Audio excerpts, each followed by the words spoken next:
السلام علیکم ورحمۃ اللہ وبرکاتہ۔ ناظرین، آج ہم آپ کے لیے ایک نیا واقعہ لے کر حاضر ہوئے ہیں جو کہ بہت ہی خوبصورت واقعہ ہے۔ یہ واقعہ مہمان کا رزق، ایک سچا واقعہ بیان کیا جاتا ہے کہ کسی گاؤں میں ایک صاحب کا اپنی بیوی سے جھگڑا ہو گیا۔ ابھی جھگڑا ختم نہیں ہوا تھا کہ اسی اثنا میں ان کے گھر مہمان آ گیا۔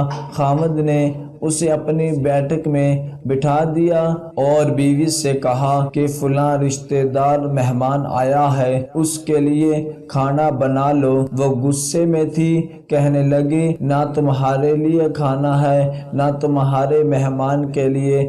وہ بڑا پریشان ہوا کہ لڑائی تو ہماری اپنی ہے، اگر رشتہ دار کو اس بات کا پتہ چل گیا تو خواہ مخواہ خاندان میں بات ہوگی اور خواری الگ سے ہوگی۔ لہٰذا خاموشی سے آ کر مہمان کے پاس چپ چاپ بیٹھ گیا۔ اتنے میں اسے خیال آ گیا کہ چلو بیوی اگر روٹی نہیں پکاتی تو سامنے والے ہمسائے بہت ہی اچھے لوگ ہیں، میں انہیں ایک مہمان کا کھانا پکانے کے لیے کہہ دیتا ہوں۔ چنانچہ وہ ان کے پاس گیا اور کہنے لگا بیوی کی طبیعت آج کچھ خراب ہے، لہٰذا آپ ہمارے مہمان کے لیے کھانے کا انتظام کر دیں۔ انہوں نے کہا ٹھیک ہے۔ وہ مطمئن ہو کر مہمان کے پاس آ کر بیٹھ گیا کہ مہمان کو کم از کم کھانا تو مل جائے گا جس سے میری عزت بھی بچ جائے گی۔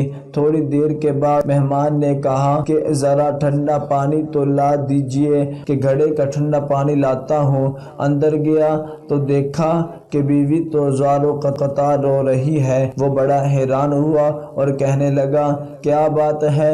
اس نے پہلے سے بھی زیادہ رونا شروع کر دیا، کہنے لگی بس مجھے معاف کر دے۔ اس کے خامد نے کہا کہ بتاؤ تو صحیح، آخر تمہارے رونے کی وجہ کیا ہے؟ تم ایسے کیوں رو رہی ہو؟